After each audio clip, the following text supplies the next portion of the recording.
আমরা আজকে এই যে হাতে আমরা যে প্রতীকী রক্তমালা,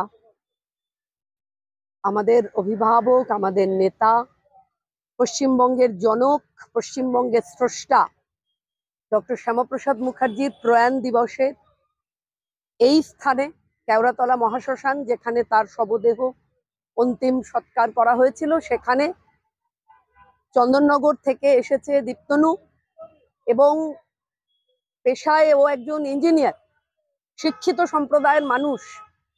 তাকে তার পরিবারের মানুষদের নিয়ে ফিরছে, তাকে হুমকি খেতে হচ্ছে। এ কোন পশ্চিমবঙ্গ? এ কোন রাজ্য? আমি প্রশ্ন করব, হুগলির যিনি সাংসদ, জয়ী সাংসদ, আপনি তো জিতেছেন দিদি, তাহলে এই অত্যাচার কেন? তাহলে কেন আমাদের বিরোধী দল করার অপরাধে আমাদের ছেলেগুলোকে তাদের দোকান বন্ধ করে দেওয়া হচ্ছে, তাদের টোটো ভেঙে দেওয়া হচ্ছে, পুড়িয়ে দেওয়া হচ্ছে, অটো রুট ক্যান্সেল করে দেওয়া হচ্ছে, তাদের বাড়িতে গিয়ে ধুমকি দেওয়া হচ্ছে? কেন? কিসের কারণে? এটাই কি জয়ের সেলিব্রেশন আপনাদের?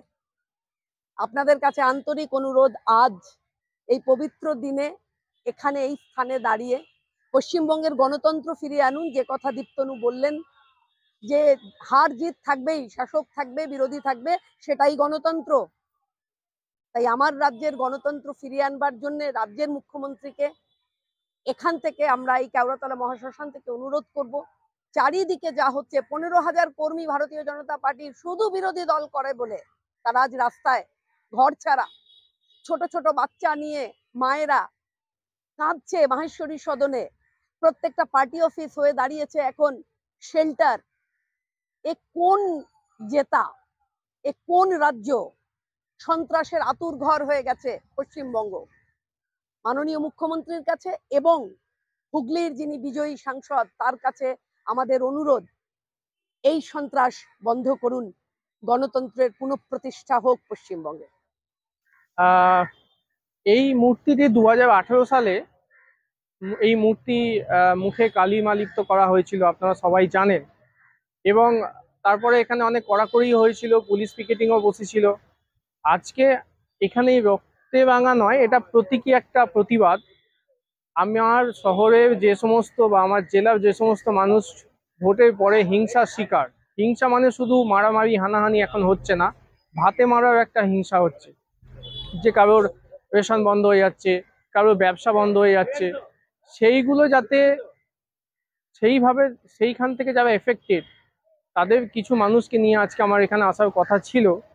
কিন্তু কয়েকজন আসলেও ম্যাক্সিমাম জন সেটা আসতে চাননি, এবং যারা এসছেন তারাও ক্যামেরার সামনে কিছু বলার মতো অবস্থায় তারা নেই, সেই সাহস তারা দেখাতে পারছেন না, এতটাই গণতন্ত্র বিপন্ন।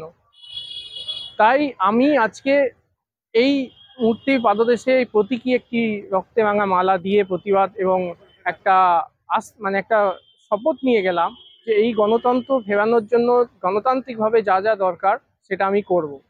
এবং আপনাদের মাধ্যমে আমি মাননীয় মুখ্যমন্ত্রী শ্রীমতী মমতা বন্দ্যোপাধ্যায়ের কাছে অনুরোধ করব যে পশ্চিমবঙ্গে বিভিন্ন জায়গায় গণতান্ত্রিক পরিবেশ যে ভেঙে পড়েছে, আপনি দয়া করে সেই পরিবেশটা ফিরিয়ে আনুন, মানুষকে সুস্থভাবে একটু বাঁচার সাহস যোগান, যাতে বিরোধী শাসক দুই মিলিয়েই একটা সরকার চলে। কারণ একটা ভোটের আগে পর্যন্ত বিভিন্ন ইস্যু নিয়ে লড়াই চলে, ভোট মিটে গেলে যখন রেজাল্ট ডিক্লেয়ার হয়ে যায় তখন সেই সাংসদ প্রতিটা মানুষের সাংসদ, বা সেই এমএলএ প্রতিটা এমএলএ মানুষের এমএলএ।